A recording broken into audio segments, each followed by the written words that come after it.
Francis Schaeffer tells another story that's found in this book, How to Be Your Own Selfish Pig.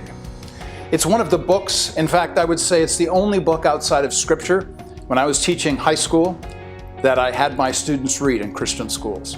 How to Be Your Own Selfish Pig. One of the things I love about this book are all of the stories in it. And you can access this book easily enough, find it online. I highly recommend that you do. Some of the stories that I tell actually are coming from this book. This story is such an important story, and one that was so important and powerful to me and my students that I thought I would simply read it to you, like a grandfather might read to his grandchildren.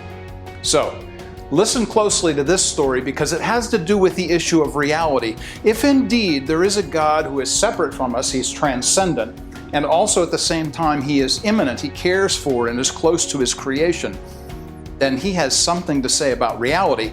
In fact, the natural world is benefited by the supernatural world creating the natural world.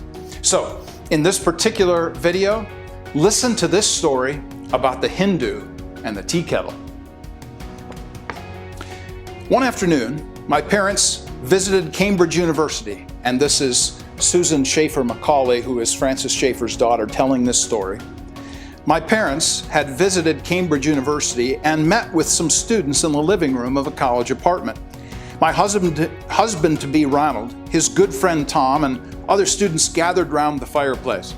A tea kettle was whistling cheerfully on a gas burner nearby, promising hot cups of tea. As the group discussed ideas, one young man from India who was Hindu by religion began to speak against Christian ideas of truth. My father, Francis Schaeffer, decided to probe the fellow's own conclusions to show that he could not actually live and act upon what he said he believed. Francis begins, "Are we agreed that you believe that there is only one reality, which includes all things and all ideas?"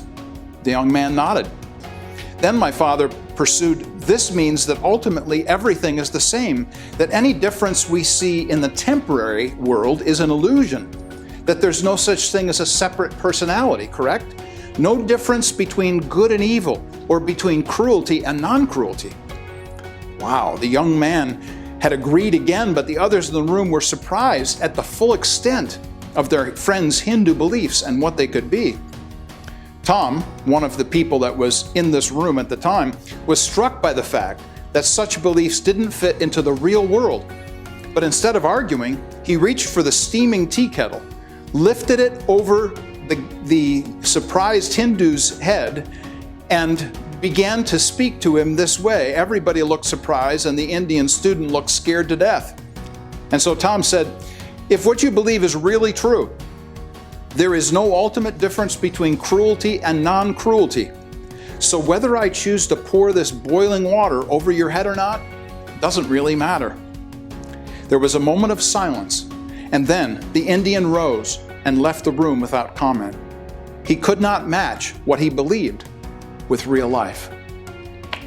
And isn't that just the same way with all things?